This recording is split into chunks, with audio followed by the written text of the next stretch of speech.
محترم جناب شاہد صاحب کراچی، السلام علیکم۔ آپ نے ہماری ویب سائٹ ahlsunnat.net پر یاد فرمایا، آپ کی یاد فرمانے کا شکریہ۔ آپ نے بڑا مختصر سوال یہ فرمایا، براہ کرم یہ بتائیے کہ مختلف فرقوں سے متعلق قرآن شریف میں کیا حکم ہے؟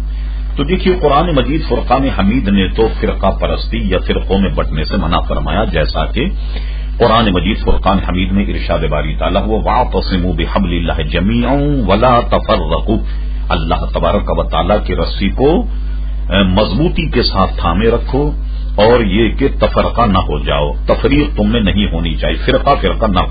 اللہ تبارک و تعالیٰ نے تو اس سے منع فرمایا۔ یہ جن فرقوں یا طبقوں کا اللہ تعالیٰ نے ذکر فرمایا، یہود ہیں، نصارہ ہیں، وہ یا ایسوں کا تو ذکر اللہ تعالیٰ نے قرآن مجید فرقان حمید میں فرمایا۔ تاہم فرقہ پرستی یا فرقہ بنانے یا بننے سے قرآن مجید فرقان حمید نے منع فرما کر اور اس میں نص ولا تفرقوا، فرقے مت ہو جاؤ۔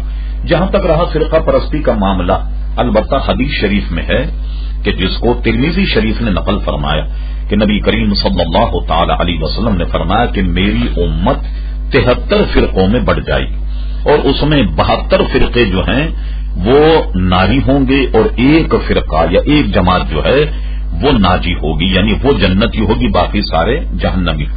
پوچھا گیا یا رسول اللہ صلی اللہ علیہ وسلم، جو ناجی جماعت ہے یعنی وہ جماعت جو جنتی ہے وہ کون ہے اور وہ یا اس کی علامت کیا؟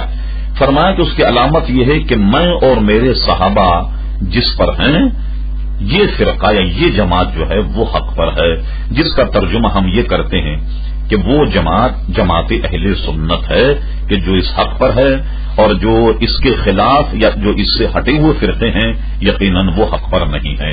یہ میں نے مختصر تعریف بیان کر دی۔ مزید آپ کو اگر کسی چیز کی ضرورت ہو، گویا کسی میٹر کی یا مزید جاننے کی، تو آپ دوبارہ رجوع فرمائیے، ہم انشاءاللہ انٹرنیٹ اور اپنے گویا ذریعے سے آپ تک وہ میٹر بھی ہم پہنچائیں گے انشاءاللہ۔